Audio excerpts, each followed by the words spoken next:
बाद में दो पेड़ का जिक्र है। अब ये दो पेड़ जो बाद में हैं, भले और बुरे का ज्ञान और जीवन का वृक्ष, ये जमीन से नहीं उगे, ये ऊपर से आए नीचे।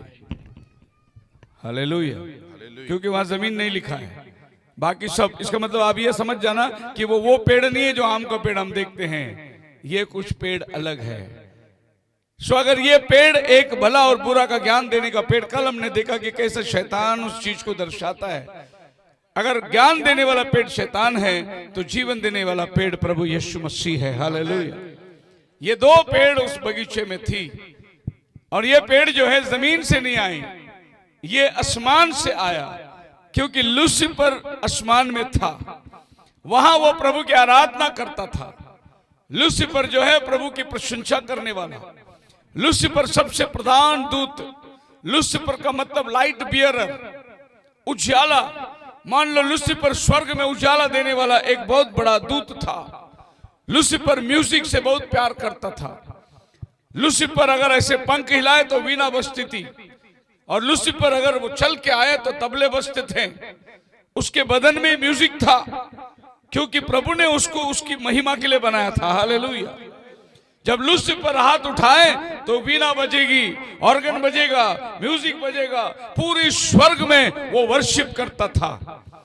और इसी म्यूजिक को जब वो नीचे गिरा दिया गया, वो उसने चुराया, और ये म्यूजिक में अभी उसने डीजे लगा के तुमको नचाता है। क्या नाचते कि नहीं शादी में? बहुत लोग नाचते हैं। हाँ, इधर चर्च में शपथ खाते और मंडप में जाके डीजे लगा के नाचते। प्रभु भी शैतान भी, दोनों भी पेड़ आपके घर में है, विश्वासी लोग के घर पे।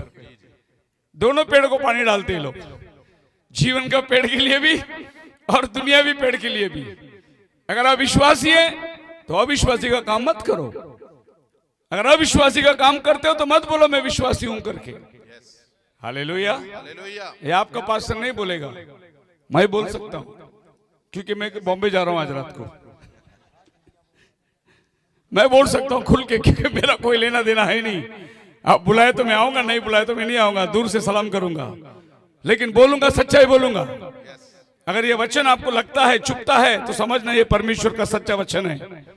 अगर ये वचन आपको घायल करता है तो प्रभु बात कर रहा है। नहीं तो हम शुगर कोटेड टैबलेट नहीं देना है जो ऊपर से मीठा रहता है अंदर से कड़वा रहता है। नहीं, हम पूरा कड़वा टैबलेट देंगे, क्योंकि बाइबल लिखा है मुंह में तेरा मीठा, पेट में तेरा क्या हो जाएगा? कड़वा हो जाएगा। वचन सुनने से आपको मजबूर होना बहुत जरूरी है। सो ये दो पेड़ जो है, ये जमीन से आया हुआ नहीं, ये लगाया गया पेड़ है ऊपर से। पर ये आदम के वाटिका में थे, और हम क्या देखते हैं कि ये दोनों पेड़, एक तो प्रभु यीशु मसीह और दूसरा शैतान, ये दोनों इस धरती पर एक प्यास को उपजाएं, एक थर्स्ट को उपजाएं। कुछ लोग जीवन के पेड़ के लिए प्यासे हैं, और कुछ लोग ज्ञान के पेड़ के लिए प्यासे हैं, क्योंकि हर एक मनुष्य के जीवन के अंदर एक प्यास उत्पन्न होती है, एक जीवन के पेड़ से खाने की। जैसे आज आप शाम को इस पंडाल में बैठे हैं, आपके अंदर एक प्यास है, इसीलिए आप अपने घर से तैयार हुए, अपना कामकाज को छोड़े, अपने पैसे खर्च किए, अपने समय को लेकर आप परमेश्वर के वचन को सुनने के लिए आए हैं। आपके अंदर एक प्यास है, आपके अंदर एक भूख है वचन खाने की। उसी तरीके से शैतान के पास जाने वालों को भी एक प्यास है। वो शाम हो गया, वो जाकर बियर बार में बैठेगा, वो डांस बार में जाके बैठेगा, वो शराब पिएगा, उसके अंदर भी एक प्यास है। वो प्यास उसको वहां खींचती है, एक प्यास खुदा के पास आपको खींचती है। बोलो हालेलुया। क्या आपके अंदर प्यास है? जी, परमेश्वर ने ये प्यास को शुरू से ही आपके अंदर डाल के रखा हुआ है। आपको मैं क्या बताऊं, हम लोग अंबरनाथ में रहते थे, एक जगह एरिया था जो फातिमा कॉलोनी करके कहता है, तो बहुत बड़ी फातिमा चर्च थी, और चर्च के पिछवाड़े के पास बहुत सारे ऐसे बहुत बड़ी झोपड़पट्टी हुई थी। वहां पर सब लोग जो जाते थे, चोर चमाट, पॉकेट मार लोग वगैरह वगैरह सब वहीं रहते हैं। उनकी भी एक झुंड रहती है, वो लोग सब साथ में रहते हैं। बिलीवर लोग कैसे साथ में रहते हैं, वैसे वो लोग भी साथ में रहते हैं। चोर के बाजू में चोरी घर बनाएगा, पॉकेट मार के बाजू में पॉकेट मारी घर बनाएगा। सो विश्वासी कहाँ जाएगा? विश्वासी के घर के पास जाएगा। तो वो सब सवेरे जाते थे निकल के, तो हम लोग बाहर खड़े रहते थे चाय वाय पी के घर के आंगन में और देखते थे। तो वो लोग आते थे, चर्च के पास खड़े रहते थे और दो दुआ करते थे, चर्च को नमन करते थे और फिर जाते थे। कौन? पॉकेट मार। अभी ट्रेन में चढ़ना है, लोगों का पॉकेट मारना है, लेकिन उसने भी प्रार्थना करके गया। तो हम सोचते थे क्या प्रार्थना किया होगा ये, प्रभु आज मेरे को अच्छा खासा पॉकेट मिल जाए, मेरे को आज ऐसा मिल जाए कि भाई मेरा घर चले। सो वो भी दुआ करके जाता है, खून करने वाला भी दुआ करके जा रहा है, आज मैं पकड़ा नहीं जाऊं पुलिस के हाथ में। हर एक आदमी परमात्मा को याद करके जा रहा है, उसको मालूम है कि दुआ करने से कुछ मिलता है। तो ये उस चीज के भूखा है और एक परमेश्वर के लिए भूखा है। प्रभु आज से मुझे कोई बुराई ना हो, मेरे हाथ से सब भलाई हो, आज मैं तेरी मर्जी से चलना चाहता हूं। आज मैं प्रभु तेरा वचन का डर भय को अपने जीवन में रखना चाहता हूं। एक वो है जो प्रभु के डर भय से चलना चाहता है और एक वो है जो शैतान की तरफ खींचा जाता है। देयर इज अ थर्स्ट, आपके अंदर एक प्यास है जो आपको लेके चलती है। फिर हम देखते हैं कि Lucifer, he was a light bearer, स्वर्ग का सिंहासन के सम्मुख में सारे दूतों के साथ में मिलकर वो आराधना करने वाला लूसीफर था। आदन के वाटिका में आने के पहले वो स्वर्ग में था, आपसे अच्छा उसको आराधना करने आता है। अभी तो आप तो 10-20 साल आराधना करते आए, वो 6000 साल से आराधना कर रहे हैं धरती में 6000 साल से आराधना कर रहे हैं। जब कैन वेदी बनाया था तो लूसीफर ने वेदी बनाया था। जब कैन बलिदान दिया, लूसीफर ने बलिदान दिया, क्योंकि बाइबल बोलता है कैन दुष्ट से था। अगर वो दुष्ट से था तो दुष्ट कौन है? लूसीफर। लूसीफर के द्वारा कैन भी आराधना करता था। आज ये संसार के अंदर भक्ति चल रही है, एक लूसीफर की भक्ति है और एक खुदा के बच्चों की भक्ति है। दो ही कौम है धरती पर, एक खुदा के बच्चे हैं और एक शैतान के बच्चे हैं। बाकी सब जो है वो आप और हमने बनाया, हमने ऊंचा नीचा जात पात बना दिए। खुदा ने जो बनाया सभी इंसान को एक जैसा बनाया। उसमें से एक कौम है शैतान के औलाद जो सारे बुरे काम करते हैं, सारे बुरे काम उस शैतान के अंदर बने रहती है। सो लूसीफर आराधना करने वाला, और लूसीफर का मतलब ही द कवरिंग एंजल, वो सब देवदूतों को एक साथ संभालता था। इसीलिए जब वो गिरा तो 1/3 दूत को आसमान से साथ में लेके गिरा, क्योंकि उसको सपोर्ट करने वाले बहुत लोग थे। आप मेरे साथ हैं? हालेलुया। सो पहला युद्ध आसमान में हुई। अभी शाम को मेरे को एक फोन आया और वो फोन में मुझे वो एक सिस्टर बोल रही थी, पास्टर जी आपको मालूम है उधर इजराइल में युद्ध चालू हो गया, ईरान अमेरिका और इजराइल मिलकर ईरान के ऊपर हमला कर दिया है, ईरान इजराइल के ऊपर हमला कर रहा है। पास्टर जी कुछ खबर है क्या? मैं बोला अभी मैं कन्वेंशन में हूँ, बॉम्बे जाने के बाद बताता हूँ। लोग पूछते हैं मेरे को, फटाफट युद्ध हो गया तो पूछते पास्टर जी ये रैप्चर का टाइम है क्या? रैप्चर का टाइम बहुत जल्दी है, अभी और बाकी है, अभी अमेरिका का नाश होना बाकी है। आपका प्रकाशित वाक्य 18 अध्याय में, हे बड़ा बाबुल तो कैसे गिर पड़ा, वो गिरना बाकी है। अमेरिका जब गिरेगी तभी दुल्हन देखेगी, दुल्हन पृथ्वी में रहेगी। अमेरिका गिरने के बाद दुल्हन उठा लिए जाएगी, क्योंकि जब नबी ने दर्शन देखा, 7वां दर्शन, अमेरिका के अंदर से धुआं निकलते हुए उसने देखा, वो बोला कि अमेरिका उद्ध्वस्त हुआ है। नबी जो है दुल्हन को दर्शाता है। अगर नबी ने अमेरिका का उद्ध्वस्त को देखा तो आप और हम भी अपने आंखों से अमेरिका का नाश देखने वाले हैं। हालेलुया। याद रखे, जिस दिन ये सब लोग मिलकर अमेरिका को उड़ाएंगे, आप अपना हाथ ऊपर करना, अब दुल्हन का जाने का टाइम हो चुका है, क्योंकि उसके बाद कोई 8वां दर्शन नबी का है नहीं, 7 ही दर्शन है, और 7वां दर्शन अमेरिका का उद्ध्वस्त होना है। सो मसीह में मेरे प्रिय लोगों, पहला युद्ध आसमान पर हुई, माइकल और उसके दूतों के बीच में, और लूसीफर जब फेंका गया तो लूसीफर के साथ में एक बहुत बड़ी जमात, जो दूत लोग लूसीफर को सपोर्ट किए, वो धरती में आके गिरे। जब वो धरती में आके गिरे तो यीशु मसीह कहता है वो बिजली की तरह आके गिरे। और हो ना हो आपको समझ में आए, ये जो पहाड़ और ये जो खाई, ये सब, ये पृथ्वी जो गोल है, इसमें कहीं ऊंचा पहाड़ कहीं खाई, ये इसलिए उत्पन्न हुआ है कि शैतान जब बिजली की तरह आके गिरा पृथ्वी पर, वो जहां गिरा वहां खाई बना दिया उसने। इसके लिए जब भी बिजली गिरती है उधर खड्डा होता है, याद रखना। और प्रभु यीशु मसीह ने क्या बोला? देवदूत कैसे गिरे?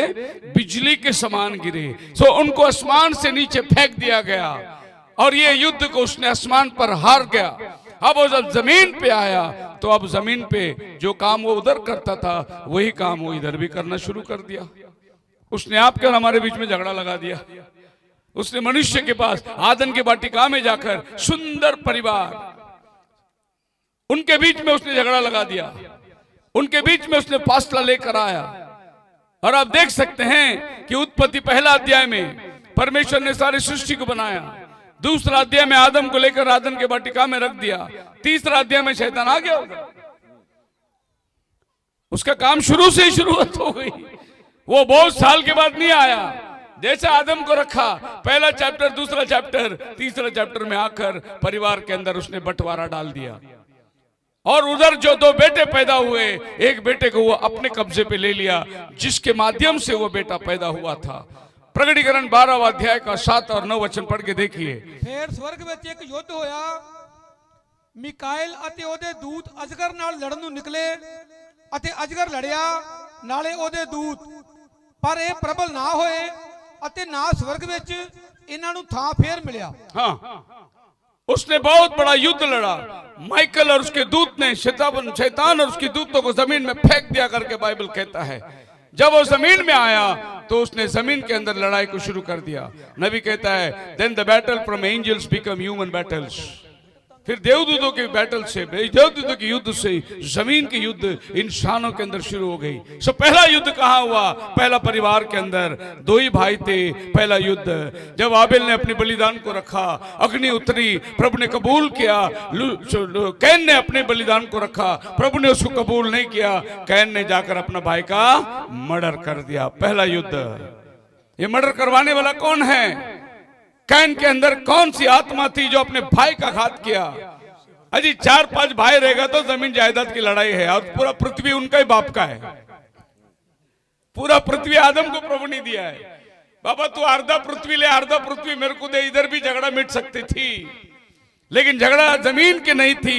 झगड़ा ये था प्रभु ने तेरा कैसा कबूल किया और मेरा बलिदान कैसे टुकराया, इसमें झगड़ा थी। हालेलुया। आज झगड़े किसमें हैं? हिंदू मुस्लिम में झगड़ा नहीं है, और गैर कौम के और मसीह के बीच में झगड़े नहीं है। झगड़े हैं मेथोडिस्ट का और पेंटिकोस्टल का। झगड़े हैं रोमन कैथलिक और एंटी मैसेज वालों का। जो बाइबल पढ़ते हैं ना उन्हीं के बीच में झगड़े हैं। बाहर वाले को झगड़ा नहीं है। बाहर वाले को क्या लेना देना है? बताइए कौन अन्य जाति इधर आके बैठा हुआ? बाहर वाले को क्या लेना देना किसका है? बाजू का चर्च वाला बोला होगा ये कन्वेंशन में जाओ मत, और भी दूर वाले बोले रहेंगे उधर पास से छेकर आ रहा हो कन्वेंशन में जाओ मत। झगड़े किसके हैं? भाई भाई के बीच में झगड़ा है। और लोगों का साथ झगड़े से कोई वास्ता नहीं। तुम चलाओ मीटिंग, उनको कोई फिक्र नहीं है। लेकिन झगड़ा उस दिन पहला घर, पहला परिवार, पहला जोड़ा भाई के बीच में, एक को शैतान ने अपने ताबे में लेकर उसका काम शुरू कर दिया। पर परमेश्वर हार नहीं मानता। कहता है Satan come to destroy God's creation and what had created to be himself। नबी ये भी बताता है मनुष्य के जीवन के पहले ये पृथ्वी में डायनासोर लोग रहते थे, बहुत बड़े बड़े जीव जंतु लोग रहते थे, और शैतान ने इन सभी जीव जंतु को एक में इसमें लड़ाकर सबको खत्म कर दिया। सारे बड़े बड़े जीव जंतुओं को उसने मार दिया। और जब वो पृथ्वी पर आया, अब उसका प्लान चल रहा है पृथ्वी के ऊपर कैसा जय पाना है। क्योंकि परमेश्वर ने आदम को बनाकर ये पृथ्वी में रखा और बोला तू ये पृथ्वी का गॉड है। सो आदम ये पृथ्वी का गॉड था, वो ये पृथ्वी का ईश्वर था। और शैतान ने देखा, आसमान से फेंक दिया पृथ्वी पर। अभी उसको पृथ्वी के ऊपर कब्जा करना है, लेकिन पृथ्वी के ऊपर कब्जा करने के लिए उसको आदम को हराना पड़ेगा, तभी वो पृथ्वी के ऊपर कब्जा करेगा। आदम ये पृथ्वी का एक डेमी गॉड था। आदम अगर कहे पहाड़ को हट जा तो पहाड़ हट जाएगी। आदम कहे पेड़ को झुक जा तो पेड़ झुक जाएगी। खुदावन उसको एक परमेश्वर का छोटा डेमी गॉड के रूप में यह पृथ्वी में रखा था। यह पृथ्वी का ईश्वर आदम था और पूरी तैनात का ईश्वर हमारा यहोवा परमेश्वर था। सो आदम यह पृथ्वी में राज्य करने के लिए आया था, लेकिन उसके पास से वो राज्य निकालने के लिए शैतान ने तरकीब बनाया और उस बगीचे के अंदर आया। लेकिन वो बगीचे में आने के टाइम पे उसने देखा कि कैसे इनके बीच में झगड़ा को उत्पन्न करे, तो उसने कमजोर पात्र जो था हवा उसके पास गया। इंग्लिश में बोलते हैं हवा को बाय प्रोडक्ट। पहला प्रोडक्ट आदम है, उसमें से निकाला गया हवा, बाय प्रोडक्ट, बाय प्रोडक्ट। इसके लिए सब मार्केटिंग औरतों के हाथ में है, प्रोडक्ट बाय करने का काम उनका ही है, क्योंकि वो बाय प्रोडक्ट है। हालेलुया। आप किधर भी जाओ, मार्केटिंग किए बिना तसल्ली नहीं होता। जब तक दो चीज खरीदे नहीं तब तक घर में जाने को समाधान नहीं मिलता। By product. और शैतान ने देखा कि हवा, और आकर उसने हवा के पीछे योजना बनाई, पर हवा के पास जाए कैसा? तो उसने देखा कि ये दोनों के घर में एक प्राणी था, उसका नाम था सर्प। उसने सर्प को बोला इसको इस्तेमाल कर सकते हैं हम लोग, तो उसने सर्प का सहारा लिया। वो सर्प के अंदर घुस गया और सर्प बात करना शुरू किया। अभी आप देखिए, परसों के दिन एक डिबेट हुई थी, उसमें एक पास्टर बोलते हवा ने सर्प के साथ सहवास किया करके किधर लिखा हुआ है? अजी वो सहवास क्यों नहीं करेगा? जब वो बात ही कर सकता था तो सहवास नहीं कर सकता था? ये नहीं बोलते तुम सर्प बात कैसा किया? सर्प हवा के पास आके बोला क्या परमेश्वर ने तुम्हें मना किया था? हाँ। तब हवा बोलते नहीं ऐसा कुछ नहीं होगा, खाओ तुम नहीं मरोगे। ये सब बात शैतान कर सकता है? बाइबल कहता है हवा ने, शैतान ने मुझे फंसाया, मुझे बहकाया, मतलब बहकाने की बुद्धि उसके अंदर थी। तो शैतान ने करीब का जानवर को लेकर हवा के पास आया और हवा को फंसाया। हवा को फंसाने के बाद अपना बीज उसने हवा के अंदर समाया। उत्पत्ति 3 में शैतान का कार्य लिखा हुआ है। और हवा ने उसकी बात मानी, फल खाया, उसके बाद उसने जाकर आदम को भी फल खिलाया। इस तरीके से दोनों के आंखें खुल गए और वो जानने पाए कि हम नंगे हैं। अगर ये जमीन का कोई पेड़ होता और वो फल खाकर औरतों को ये समझ में आती कि वो नंगे हैं, तो मैं समझता हूं कि एक टोकरी एप्पल अपन फिल्म इंडस्ट्रीज में भेज देंगे और जो नंगे नंगे औरत नाचते हैं उनको एक एक एप्पल खिला देंगे ताकि उनको शर्म आए। मगर ऐसा कोई फल है ही नहीं जिसे खा के शर्म आती है। सबसे अश्लील कपड़ा, सबसे गंद कपड़ा आपको मालूम है कौन पहनते हैं? जाइए किसी बॉम्बे में रोमन कैथोलिक चर्च के पास जाके बैठिए, देखिए सबसे छोटा कपड़ा उधर ही पहन के आते हैं। मैं एक दुकान में गया था, हार्डवेयर दुकान में, कुछ सामान खरीदने के लिए। उधर एक अच्छा श्लोक लिखा हुआ था, कपड़े ऐसा पहनो खुद को तो शर्म नहीं आती, देखने वाले को शर्म ना आए, ऐसा कपड़ा पहनो। खुद को तो शर्म आती नहीं है, लेकिन देखने वाले को शर्म ना आए, इतना तो कम से कम अपने बदन को ढाको। इनकी आंखें खुली और कहे कि हम नंगे हैं। और जब प्रभु ने कहा आदम तू कहां है? आदम पेड़ के पीछे छुपा हुआ है। जहां प्रभु ने आदम को राजा बना के रखा था, अभी वो भगोड़े के समान पेड़ के पीछे छुपा हुआ है। प्रभु मैं आपके सम्मुख आ नहीं सकता। किसने कहा तू नंगा है? क्या वो फल तूने खाया जो मैंने मना किया था? प्रभु मैंने नहीं, हवा ने मुझे खिलाया। हवा को प्रभु बोला ये क्या किया? बोला सर्प ने मुझे खिलाया। वही दोष आज भी हमारे ऊपर है, मैंने नहीं किया उसने किया। वो बोला मैंने नहीं किया उसने किया। दोष एक के ऊपर डालने की आदत अभी तक हमारे अंदर से गई नहीं है, वही स्वभाव है। फिर हम क्या देखते हैं बाइबल में? हव्वा के गर्भ में जुड़वे बच्चे हुए, और ये दोनों जुड़वे बच्चे में एक था कैन, एक था आबेल। और इसका वचन सबूत देता है। और ये दोनों जुड़वे बच्चे जब पैदा हुए तो हव्वा ने इनको अपने भाषांतर के अंदर फर्क दिखा दिया। जब कैन पैदा हुआ तो हव्वा ने बोला प्रभु के पास से मुझे एक पुरुष मिला है। और बाद में उसने अपने भाई हाबिल को भी जन्मी।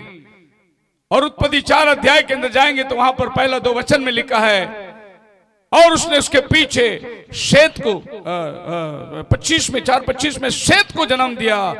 और फिर हव्वा ने कहा आबेल के बदले मुझे प्रभु ने एक बीज दिया, क्योंकि हव्वा को मालूम था कैन आदम का बेटा नहीं है।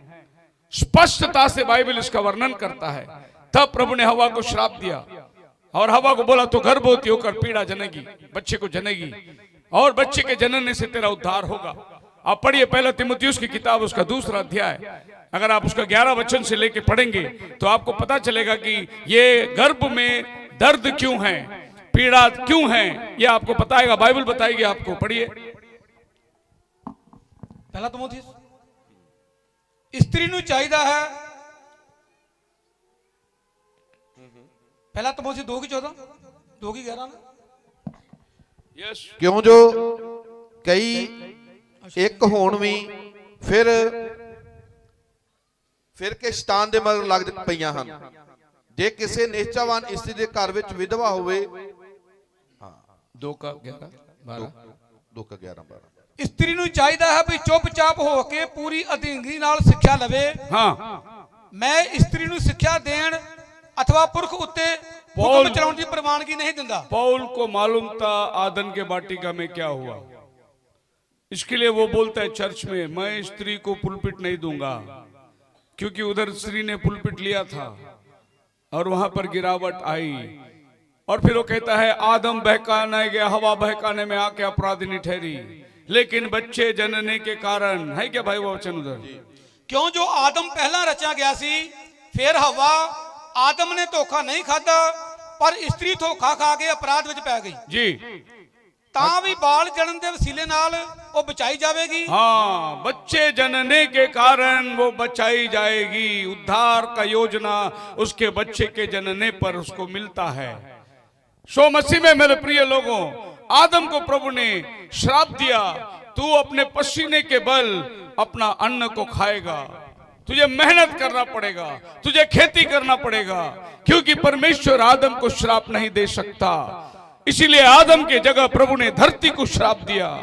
और पौल ये बात को अच्छी तरीके से जानता था कि आदम श्रापित नहीं है, लेकिन आदम को अपना पेट भरने के लिए यह धरती को प्रभु ने श्रापित कर दिया। इसीलिए वो कहता है रोमियो की किताब के अंदर उसका 8 अध्याय का 19 वचन पढ़ के देखिए, द बुक ऑफ रोमन्स।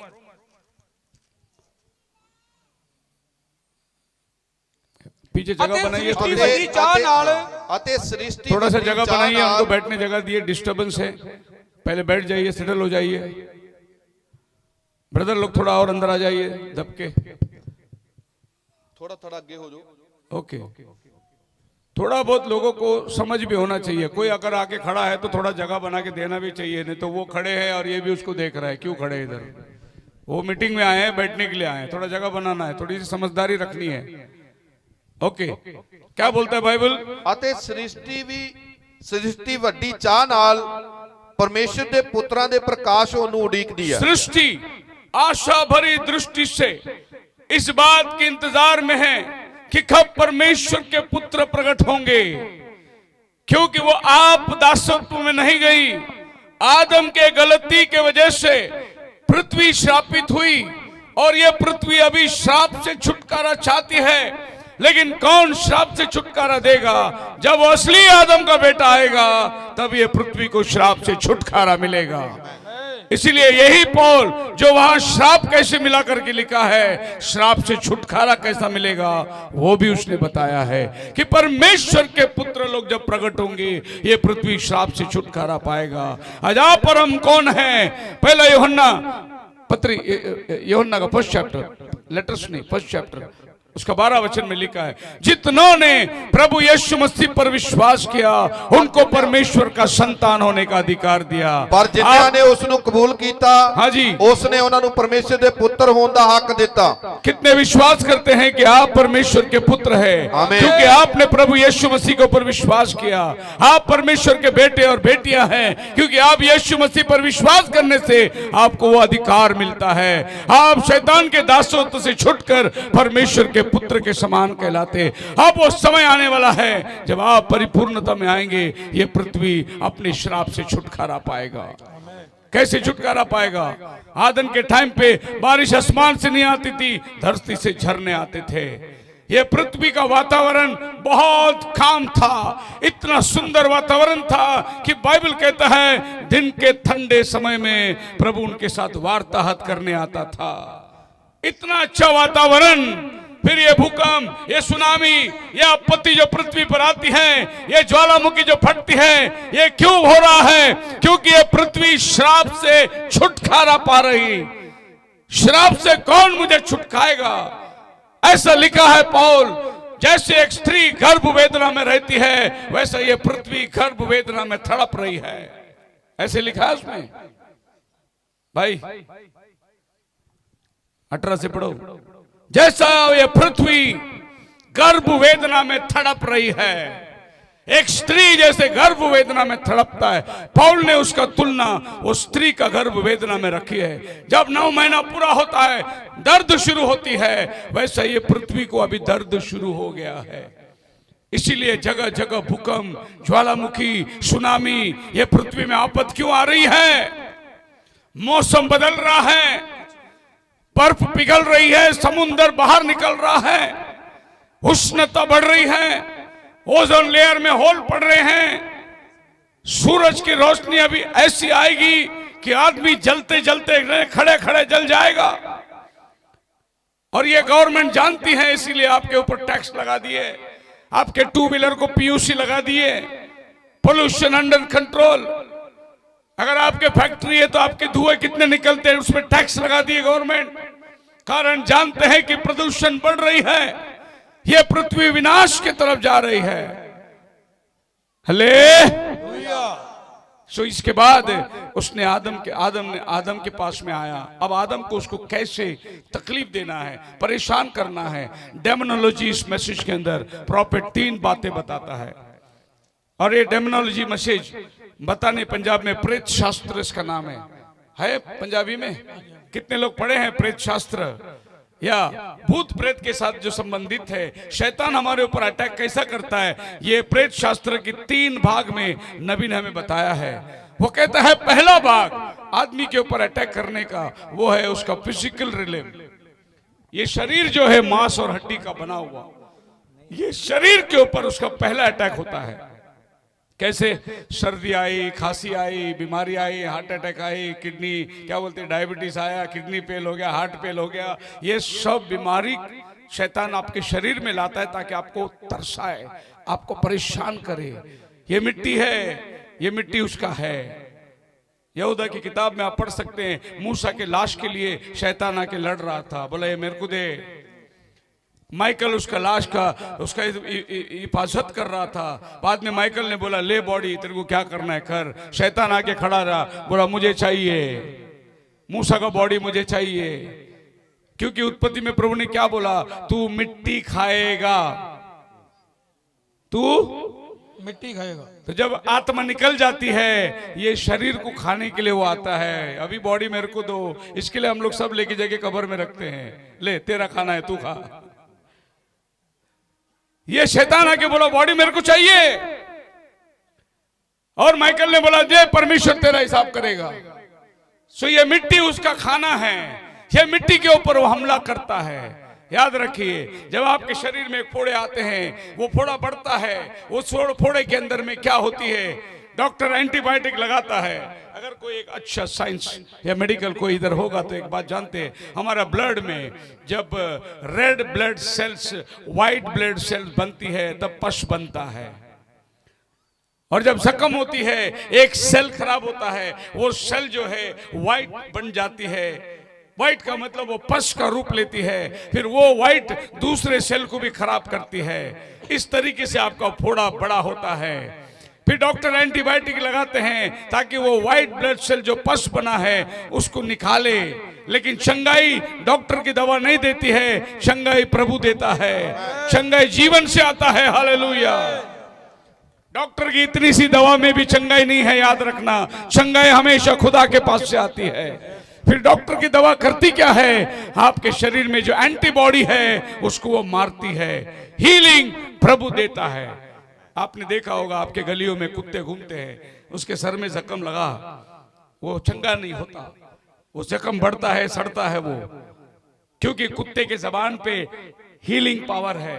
अगर उसके बदन में किधर भी जख्म हो, वो अपनी जबान से चाट के वो जख्म को सुखा सकती है। लेकिन जहां उसका जबान नहीं पहुंचता उधर वो चंगाई नहीं कर सकती है, तब वो कुत्ता सड़ता है। सो आप याद रखिए, आपके अंदर प्रभु ने हीलिंग का पावर दिया है। जब आप अविश्वास से विश्वास में आएंगे, आपका बॉडी का हीलिंग पावर काम करना शुरू कर देता है।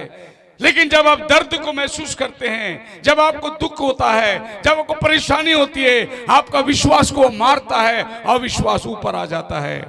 मैं इतना चर्च को जाता हूं, मैं इतना बाइबल पढ़ता हूं, फिर भी ये तकलीफ मेरे को क्यों आ रहा है? ऐसा विश्वास। लेकिन अगर ये माने, हे शैतान तू कुछ नहीं कर सकता, मेरे साथ प्रभु है, उसके कोड़े खाने से मैं चंगा हो गया, ऐसा बोलो, शैतान अपने आप भागने की तैयारी करेगा। उसको मालूम पड़ेगा ये विश्वास में बढ़ रहा है। आप मेरे साथ है, हालेलुया। एक बार मैं हॉस्पिटल में गया था एक ब्रदर को प्रार्थना करने के लिए।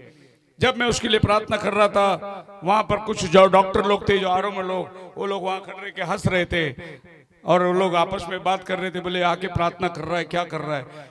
तो मैं प्रार्थना के बाद आमीन किया, डॉक्टर को देखा तो वो हंस रहा था। मैं बोला क्यों डॉक्टर हंस रहे? बोले तुमने क्या किया? मैं बोला तेल लगा के प्रार्थना किया। बोला ये आदमी कल शाम को कितना सीरियस था आपको मालूम है? हमने रात भर 8 सलाइन लगाए, एंटीबायोटिक मल्टीविटामिन दिए, तभी ये बैठा हुआ है और आप सवेरे आके प्रार्थना करते हैं। तो मैंने डॉक्टर को बोला, डॉक्टर साहब आपने इंजेक्शन लगाया, सलाइन लगाया, इसके लिए आदमी उठा है क्या? बोले हाँ हाँ बिल्कुल, हमारे दवाई से उठा है। मैं बोला फिर आपको मैं एक मरा हुआ लाश देता हूँ, उसको ब्लेड मार के देता हूँ, उसको टाका लगा के ठीक करोगे क्या तुम?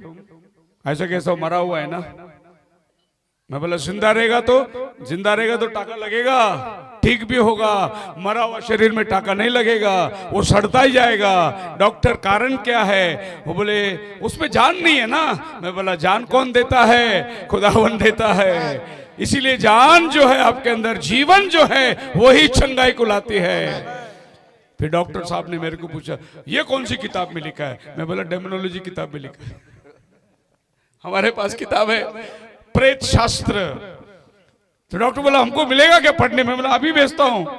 मैं शाम को डेमोनोलॉजी का किताब भेज दिया डॉक्टर को पढ़ने। डॉक्टर 2 दिन पढ़ने के बाद लाके बोला कुछ समझता नहीं है। मैं बोला कौवा का खाना नहीं है ये उकाब का खाना है। उकाबी इस बात को समझेगी। एक लड़का ऑफिस में मैसेज का बुक पढ़ रहा था। मैसेज का बुक पढ़ते पढ़ते उसका बॉस वहां से गुजर रहा था। बोला क्या पढ़ रहा है? बोले संदेश का किताब पढ़ रहा हूं। अच्छा, बोले कौन सा है? भाई विलियम ब्रैनम का संदेश है। बोला मेरे को देगा पढ़ने? बोला ले सब पढ़ो। और वो गया घर पे, रात को पढ़ा होगा कुछ बातें वो पढ़ने लगा। वो संदेश पढ़ रहा था, जब प्रभु घोंसले को तोड़ता है उका पक्षी की तरह, एंड द ईगल शेयरeth the nest। सुबेरे बॉस आया और बड़े गुस्से में, वो रोमन कैथलिक था, उसने मैसेज बुक उसके टेबल में पटका। बोला क्या किताब पढ़ते हो तुम यार? ये कौन सा खुदा का बंदा है? ये हम रोमन कैथलिक को मुर्गी का बच्चा बोलता है। इसने बोला अच्छा ये आपको मुर्गी का बच्चा बोलता है, पर हमको तो ये उकाब का बच्चा बोलता है। अब किताब वही है, पढ़ने का दृष्टिकोण है कि अगर मुर्गी का बच्चा पढ़ेगा तो मुर्गी का बच्चा ही दिखेगा, उकाब का बच्चा दिखेगा तो उकाब दिखेगा उसमें। बोलो हालेलुया। तो आप उकाब के बच्चे हैं। आपके शरीर पे हमला यीशु मसीह ने आज्ञा दी, कोड़ियों को शुद्ध किया, भूत प्रेत को शुद्ध किया, लकवे की बीमारी को शुद्ध किया, हर एक शरीर के कमजोरी को यीशु मसीह ने शुद्ध किया। इसका मतलब शैतान जहां हमला करता है, अगर प्रभु उधर है, उसके हमला निकल जाती है, हम चंगाई पाते हैं। हमने अपने जीवन में बहुत ऐसे चमत्कार देखे। दूसरा शैतान का हमला करने का जो तरीका है, अगर आप शरीर के अंदर मजबूत है, बीमारी आया तो भी प्रभु को धन्यवाद दे रहे हैं, फिर शैतान दूसरा तरीका इस्तेमाल करता है और इस टाइम पे वो शरीर के अंदर जाता है और आपके मानसिक स्थिति को पकड़ता है। वो इसको बोलते हैं स्पिरिचुअल रेलिम। अभी उसने शरीर को अटैक करके देखा, बोला ये बंदा मानने वाला नहीं है, इसका विश्वास बाइबल के ऊपर खूब है। फिर वो आपका अंदरूनी भाग में, क्योंकि आदमी 3 चीजों से बना हुआ है, body, soul and spirit. So body के ऊपर उससे हमला नहीं हुआ, वो अंदर जाता है और अंदर आपका सोल है। अंदर आपको डिस्टर्ब कैसा करता है? चिंता, परेशानियां और नफरत, इनसिक्योरिटी। आपके ऊपर जो है लोग नालिश करेंगे, आपके ऊपर जो है लोग बुरा भला करेंगे, आपको गाली देंगे।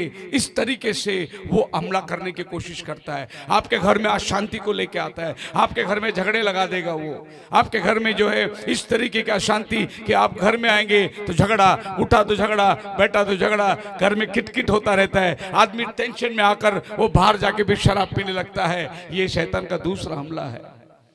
पहला बीमारी से कोशिश करता है, नहीं तो फिर वो आपके अंदर आना शुरू करता है। आपके घर के अंदर नफरत, आपके हाथ से कोई भी गलती हो गई, वो गलती में बोलने वाले बहुत लोग रहते हैं। आपको ऐसा गिन होता रहेगा, अरे क्या हो गया, मेरे हाथ से क्या हो रहा है, क्यों मेरे ऊपर ये लोग ये कर रहे हैं। उसी तरीके से वो चर्च में भी जाकर ऐसा ही करता है। चर्च के अंदर जाकर आपका बदनामी करेगा, आपके बारे में बुराई करेगा, आपके बारे में दूसरे के मन में वो खेद करेगा। उसको मालूम है कि ये चर्च में आके शांति पाता है, तो वहां पर भी वो डिस्टर्बेंस शुरू करता है। चर्च में क्या होती है? Hallelujah hallelujah. बैठ जाओ बच्चे लोग, बैठ जाओ। ऐसे उठ के घूमते रहेगा तो मैं कैसा प्रचार करूंगा?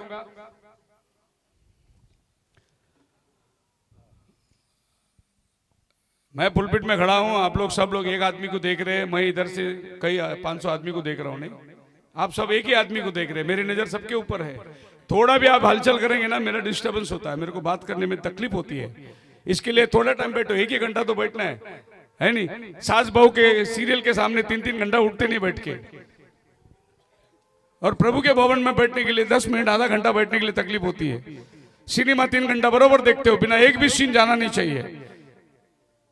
सो मसीह में मेरे प्रिय लोगों, ये दूसरा टेंशन आपके जीवन में आएगा। कलीसिया में आओ तो कलीसिया में नफरत की बातें, ऐसे पास्टर डांटता है, इतने गुस्से से डांटता है पास्टर, वो ये वो ऐसा वैसा, तू ये वो, बहुत गुस्से से डांट रहा है।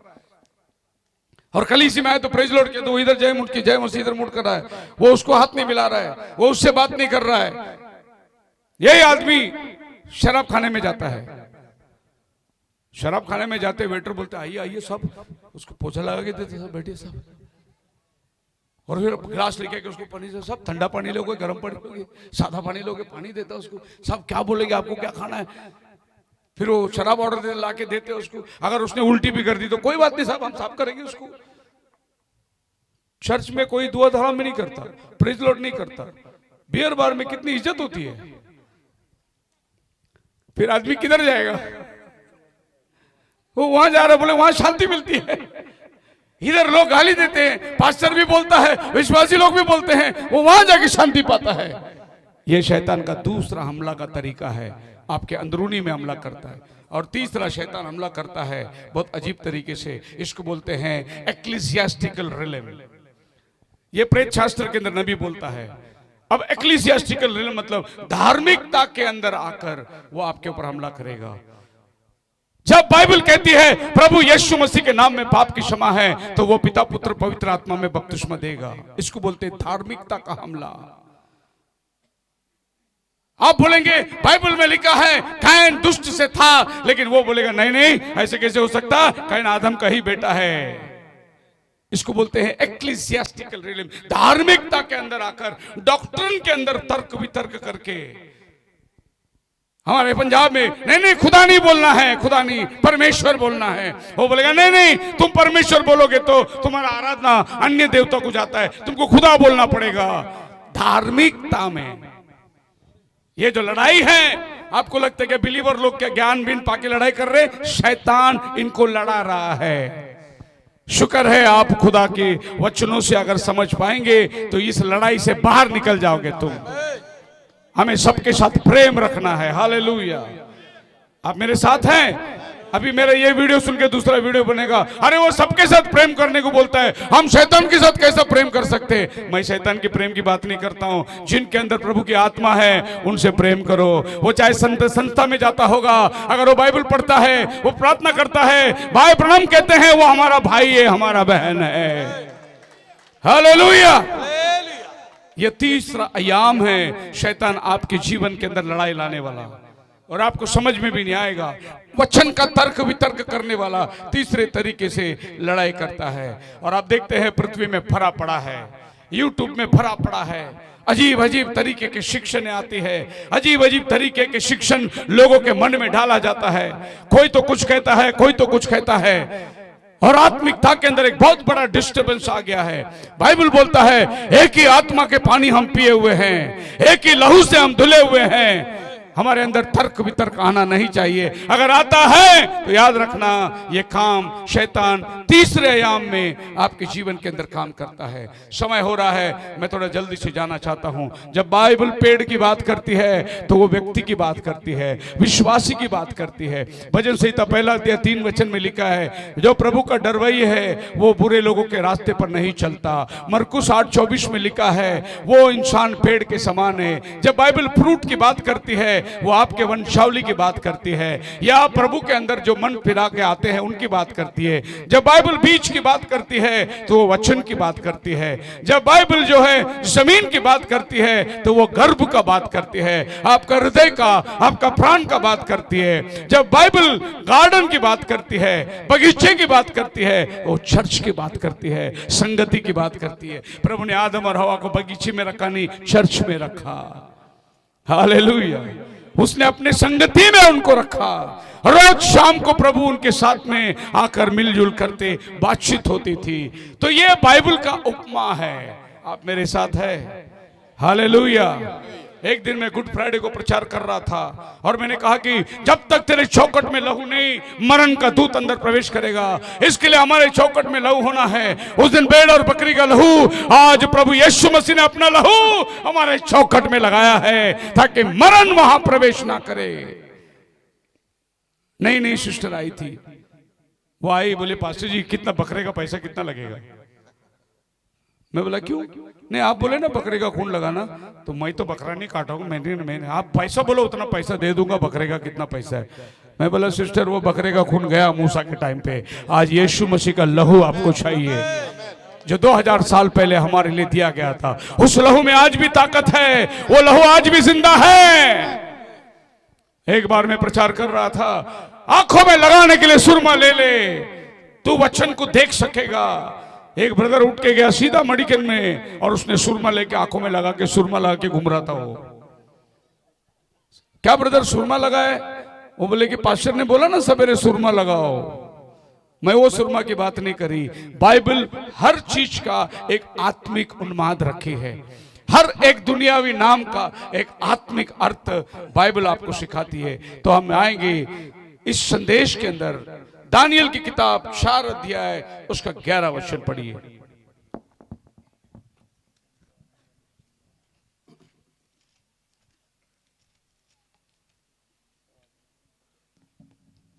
ਉਹ ਰੁੱਖ ਵਧਿਆ ਤੇ ਤਗੜਾ ਹੋ ਗਿਆ ਅਤੇ ਉਹਦੀ ਚੋਟੀ ਆਕਾਸ਼ ਤੀਕ ਅੱਪੜ ਪਈ। दर्शन को समझने की कोशिश करो।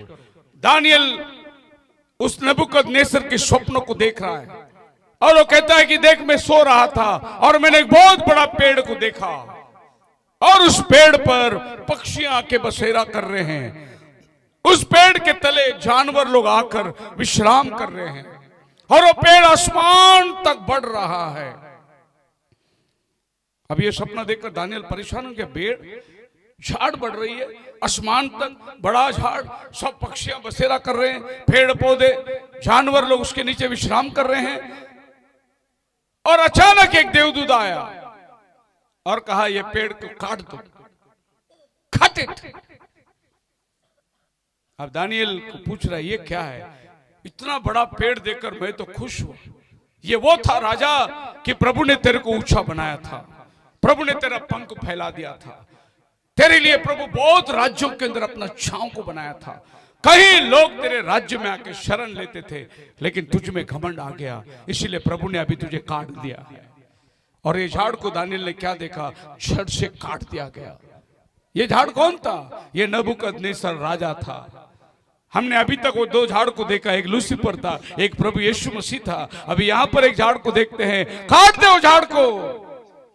और बाइबल भी कहता है जो झाड़ फल नहीं देगा वो काट दिया जाएगा।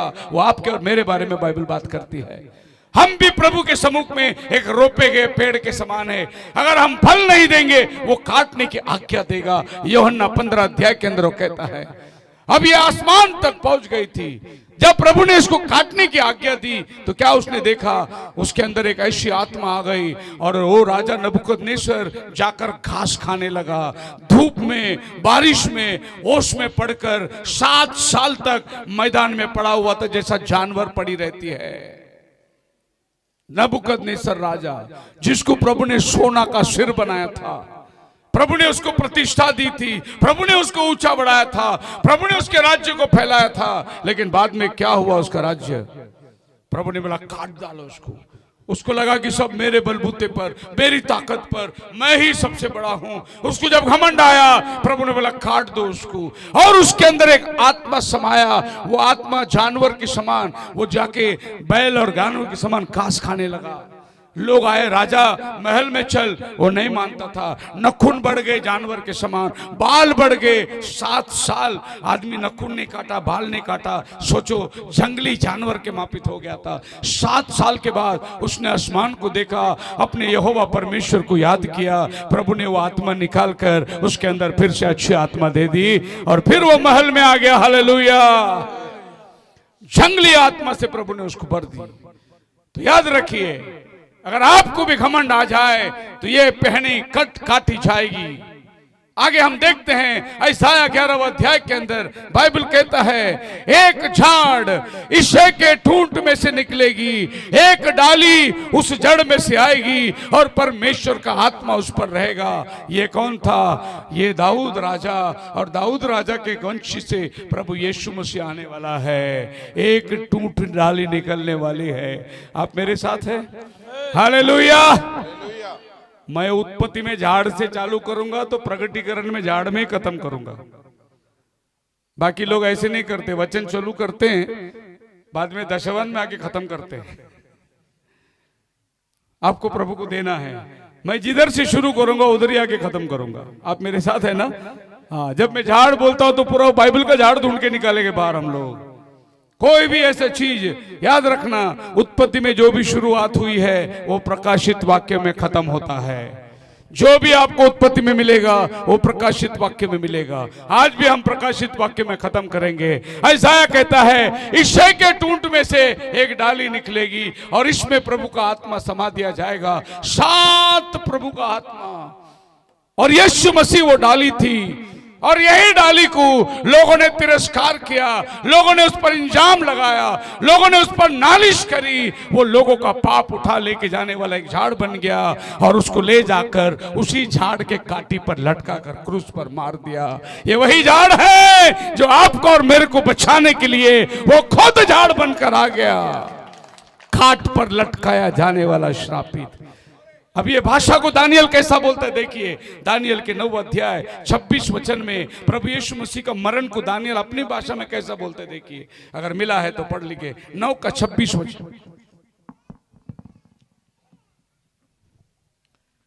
ਅਤੇ ਬਾਠਾਂ ਸਾਤਿਆਂ ਦੇ ਪਿੱਛੋਂ ਮਸੀਹ ਵੱਢਿਆ ਜਾਵੇਗਾ ਅਤੇ ਉਹਦੇ ਕੋਲ ਕੁਝ ਨਹੀਂ ਹੋਵੇਗਾ।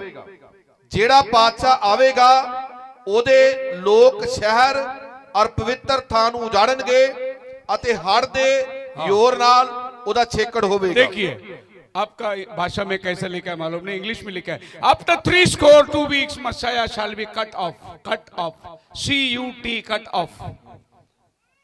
क्या लिखा है? काटा जाएगा, मसीह वड्या जाएगा। मतलब मसीह वड्या जाएगा लिखा है, काटा जाएगा, काटा जाएगा, काटा जाएगा। ओके, अच्छी बात है, पंजाबी सही बात बताया, काटा जाएगा। अब बताइए काटने को किसको बोलते हैं? यीशु मसीह का मरण को दानियल ने क्या बोला? वो काटा जाएगा। काटते किसको? पेड़ को काटते हैं, क्योंकि वो पेड़ जीवन का पेड़ था, वो काटा जाएगा। आज से 2500 साल पहले दानियल ने यीशु मसीह के मरण को क्रूस पर लटकते हुए देखा और अपनी शब्द में कहा वो काटा जाएगा। कब काटा जाएगा? 62 सप्ताह बीतने पर और 7 सप्ताह बीतने पर, जब 69 सप्ताह होगा वो अभिषिक्त पुरुष काटा जाएगा। He will cut off, he will not die, वो टूटेगा नहीं। प्रभु बोझ का रोटी प्रभु ने हाथ में लेकर क्या कहता है? ये मेरा शरीर है जो तुम्हारे लिए तोड़ा गया। क्या बोलता है? फाड़ा नहीं गया। पर आप और हम रोटी कैसे करेंगे? फाड़ेंगे। लेकिन बाइबल नहीं बोलता है तोड़ा गया। तो भाषा का अंतर को समझना है कि मैं तुम्हारे लिए क्रूस पर तोड़ा गया। मेरे लहू से तुम्हारा जो नया वाचा है। खैर हम आगे बढ़ते हैं, समय हो रहा है। यूहन्ना 15:5 में आ जाएंगे। यीशु मसीह फिर आया, जगत में खड़े हो गया और बोला मैं सच्ची दाखलता हूं और तुम डालिया हो। अंगूर दी बेल मैं हां, तुसी टहनियां हो। जो मेरे विच रहंदा है अते मैं उस विच सोही बहुता फल दिंदा है। मैं अंगूर की दाखलता हूं, जो मुझ में रहता है। फिर प्रभु यीशु झाड़ बन के आ गया। कहता है मैं अंगूर की दाखलता हूं, तुम मुझ में बने रहोगे तो फल लाओगे, मेरे बिना तुम फल नहीं लाओगे। वो पेड़ बन गया, आपको टहनी बना दिया उसने। कितना विचित्र बात है। देखो, फल हमेशा टहनी में लगती है, पेड़ में नहीं लगती। पेड़ से टहनी निकलता है। प्रभु बोलता है तुम बहुत से फल लेकर आओ। पढ़िए उसका 15 का 8 वचन, तुम बहुत से फल लेकर आओ तब ਮੇਰੇ ਪਿਤਾ ਦੀ ਵਡਿਆਈ ਇਸੇ ਤੋਂ ਹੁੰਦੀ ਹੈ जो तुसी बहुता फल दो। तुम बहुत फल लेके आओ। आज फल देने का काम किसका है? पेड़ का, जड़ का नहीं है। आप और हम जो टहनी हैं, हमारा जीवन में फल होना चाहिए। वो फल क्या है? मेल, धीरज, भक्ति, भाईचारे के प्रति। गलती के रास 5 अध्याय 22 वचन में 9 प्रकार के फल है। ये फल तुम लेके आओ, तुम्हारे अंदर फल दिखाई देना चाहिए। फलों से जानेंगे लोग पेड़ कौन सा है। अगर यीशु को पहचानना है तो पहले आपको पहचानेंगे, आप यीशु के पास उनको ले जाएंगे। इसीलिए प्रभु ने आपको टहनी बना दिया। पर आज आप और हम अन्य जाति लोग हैं, और अन्य जाति लोग को बाइबल क्या कहती है? प्रभु ने हमें साटा गया, हमने कलम किया उसने, क्योंकि हम स्वाभाविक रीति से जंगली थे और असली स्वाभाविक जाड़ यहूदी लोग थे। वो फल नहीं दिया करके प्रभु उनको काट दिया, और हम जंगली को प्रभु लेकर उसमें कलम कर दिया। बोलो हालेलुया। आप तो किसान लोग हैं, आपको मालूम है कलम कैसा होता है। एक डाली काटी जाती है, दूसरी डाली उसमें जोड़ी जाती है, तो ये कलम किया। पौल कहता है कि प्रभु ने हमें कलम किया। क्यों हमें कलम किया? क्योंकि पहले हमारे जीवन में जंगली फल था। जब हम लोग उस जात में साटे गए, हमारे जीवन में आत्मा का फल आने लगा। उस समय में हम झगड़े और नफरत में थे, जब हम साटे गए यीशु मसीह पर, अब प्रेम दिखा रहे हैं, अब हमारे आत्मा का फल दिखाई दे रहा है। ये कलम को रोम का 11 अध्याय में 15 से 17 तक बाइबल कहता है, तुम जंगली होकर अगर फल नहीं दोगे तो काट दिए जाओगे। बात ऐसी हो गई कि एक ही पेड़ में अलग अलग फल लगा दिया गया। यिर्मयाह की किताब 2 अध्याय 21 वचन में प्रभु इस्राएल को कहता है, मैंने अच्छा जात का पेड़ लगाया था तो कड़वा फल क्यों दे रहा है? इस्राएल को प्रभु कहता है, मैंने अच्छा क्वालिटी का फल लगाया था, लेकिन तेरे अंदर कड़वापन कैसे आ गया? और आपसे कहता है, तू तो जंगली है, मैंने अच्छा पेड़ को नहीं छोड़ा, जंगली को भी नहीं छोड़ूंगा। इसीलिए अगर तू तेरे जीवन में फल नहीं लाएगा तो आज क्या हो गया? लोगों ने कलम करते करते हाइब्रिड बना दिया। और ये हाइब्रिड, ये झाड़ में क्या देखते हैं? ये झाड़ में कट्ठा झाड़ है, इसमें एक डाली में मौसम्बी, एक डाली में एप्पल, एक डाली में इमली, ऐसे अलग अलग फल के झाड़ में लगा दिया। ऑरेंज, पोमेलो, टैंगलो, लेमन, पोमेग्रेनेट, एक ही झाड़ में। ये सब क्या हो गया? इतने फल एक झाड़ में कैसे हुए? ये झाड़ में सभी फल के डालियां काटे गए। और आपको मालूम है ये इतने डालियां। अब ये मान लो ये अनार है और ये झाड़ नींबू का है। अनार नींबू के झाड़ से पानी पीता है, वो खाना खाता है, लेकिन फल देने का टाइम जाता है, अनार देता है। इसी बाइबल से आप क्या करते हो? एक रोमन कैथलिक, एक पेंटिकॉस्टल इसी बाइबल से खाना खाता है, इसी बाइबल से पानी पीता है। बाद में फल देने का टाइम आएगा, हम मेथोडिस्ट है, हम पेंटिकॉस्टल है। खाना कहां से खाते हो तुम? बाइबल से खाते हो। पानी कहां से पीते हो? बाइबल से पीते हो। फिर फल क्या देना चाहिए? जो फल इधर है वही फल देना चाहिए। लेकिन फल तुम्हारे अंदर क्या आता है? हम अपने अपने अलग अलग संता के नाम को दर्शा रहे। आप मेरे साथ हैं? और ये झाड़ जो है बिगड़ गया, और ये झाड़ अभी हाइब्रिड फल देना तैयार कर दिया। हाइब्रिड समझते हो क्या है? दिखने में आकार बड़ा रखता है, मक्का बड़ा रहता है, इसको देशी बोलते हैं। इधर भी मिलता होगा देशी गुड़, मिलावट का गुड़, केमिकल मिला हुआ। ओरिजिनल चीज जो असली होता है उसको देशी, हमारे यहाँ गावटी बोलते हैं। लेकिन ये दाना बड़ा रहता है, साइज बड़ा रहता है, दिखने को सुंदर रहता है, लेकिन इस दाने के अंदर जीवन नहीं रहता। ये दोबारा बोएंगे तो पेड़ नहीं निकलेगा, फल नहीं आएगा, क्योंकि ये हाइब्रिड है। और आप सब हाइब्रिड खाना खा रहे हैं हम लोग। और ये खाली खाने में नहीं, बीज में नहीं, वचन में भी सब हाइब्रिड हो गया है। अभी एक ही बाइबल के खाना में सब मिलावट आ गया है। कोई तो क्या खा रहा है, कोई तो क्या खा रहा है। प्रभु कहता है, मैंने अच्छी जाति का पेड़ लगाया था। पेंतिकोस का दिन प्रभु ने फिर से पेड़ लगाया, और पेंतिकोस का दिन एक नया कलीसिया के रूप में एक नया पेड़ का सृष्टि लगा दी। और ये पेड़ अभी फल देने लगा, 100% फल आ गए उसमें। जब पतरस याकूब यूहन्ना नीचे उतरे, एक जन्म का लंगड़ा बेटा था, बोला उठ यीशु के नाम से, उठ के चलने लगा। कहां से निकले? ओरिजिनल पेड़ में से निकले वो लोग के पास में जहां जहां जाते थे लोग थर थर कांपते थे, जिधर प्रार्थना करते थे धरती भूकंप होते हिलता था, क्योंकि वो असली पेड़ लगाए गए थे। उसके बाद में पहली सदी के अंदर बाइबल कहता है निकोलियो की शिक्षण आ गई और ये पेड़ के छिलके खाने लगे। उसके बाद जेजेबेल की शिक्षण आ गई, बालाम की शिक्षण आ गई। 300 सदी में रोमन कैथोलिक की शिक्षण आ गई। 600-700 सदी में बैप्टिस्ट, प्रेस्बिटेरियन, एंग्लिकन, मेसन, कैम्बेलेट, नाजरीन, मेथोडिस्ट, ये सारे लोग आकर इस पेड़ की ओरिजिनल रस को खा गए। अब पेड़ कुछ और था, डालियां कुछ और बन गए। इन 4 कीड़ों ने, जो लोवेल इनका नाम लेता है, इन्होंने ये पेड़ को खा गया। लेकिन प्रभु कहता है योवेल के 2:25 में, जितना कीड़ा ने खा लिया मैं सब भर के देने वाला हूं। हालेलुया। और उसने अंतिम दिनों में अपने नबी को भेजा, और वही काम जो कलीसिया पहली सदी में करती थी, हमारे सदी में प्रभु ने करके दिखाया। मुर्दे जिंदा होते थे, हालेलुया। अद्भुत चिन्ह चमत्कार होते थे। जो पहला कलीसिया ने किया वो आखिरी कलीसिया ने किया, क्योंकि ये गाड़ का ओरिजिनल जब जड़ से निकलता है तो यहां पर ये उसकी ओरिजिनल पर यीशु मसीह की दुल्हन जो यहां बीज बोई गई थी वो ऊपर आ रही है। बाकी सारा चीज कीड़ों ने खाकर खराब कर दिया। अब वो जो ओरिजिनल ऊपर आई, ओरिजिनल बैप्टिज्म, ओरिजिनल शिक्षण, एक खुदा का शिक्षण, एक बपतिस्मा, एक विश्वास, एक प्रभु अब पृथ्वी में दिखाई दे रही है। अब ये कीड़े खाए हुए सब दब चले, और खुदावन ने फिर एक वायदा किया है, वही जड़ में फिर से लेकर आऊंगा। बोलो हालेलुया।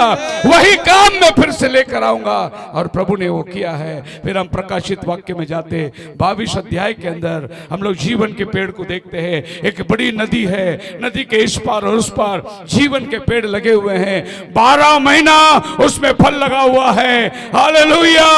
उसके पत्ते खाकर लोग चंगाई पाते हैं। ये आने वाला प्रभु के राज्य के अंदर ये दृश्य हम फिर से पाएंगे। वो जीवन का पेड़ फिर से उधर लगा है। जो पेड़ उत्पत्ति से निकलकर बाहर आया वो प्रकाशित वाक्य में फिर से लाके लगा दिया गया। जो उत्पत्ति में आदम बाहर गया, प्रभु ने प्रकटीकरण में आपको अंदर वापस लेकर आया। जो उत्पत्ति में हमने खो दिया, प्रकाशित वाक्य में हमने सब पा लिया। इसलिए आज दुल्हन प्रकाशित वाक्य से अपने आप को भरा चला जा रहा है। 7 मोहरों का भेद, 7 कलीसिया काल का भेद, 7 तुरियों का भेद, 7 कलीसिया का भेद प्रभु ने अंतिम दिनों के संदेश के द्वारा ओरिजिनल पेड़ को फिर से लेके आ रहा है। खुदावन आप सबको बड़ी आशीष दे। प्रार्थना के अंदर जाएंगे हम लोग।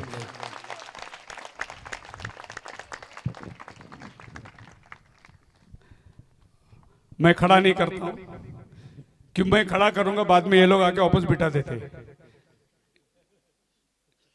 इसके लिए मैं बैठे बैठे ही प्रार्थना करता हूं आपको। सब लोग अपने आंखों को बंद करेंगे। सुंदर समय प्रभु ने हमें दिया है। अद्भुत काम प्रभु ने हमारे जीवन में करने के लिए कहा है। सब लोग अपने स्वरों को झुकाए, सब अपने स्वरों को झुकाए। कोई यहां वहां ना देखे। अगर ये संदेश आपके जीवन में कार्य करता है तो निश्चय खुदावन आपको बहुत आशीष और बरकत देगा। मैं विनती करूंगा पास्टर लॉरेंस को कि वो आगे आए और प्रार्थना करेंगे।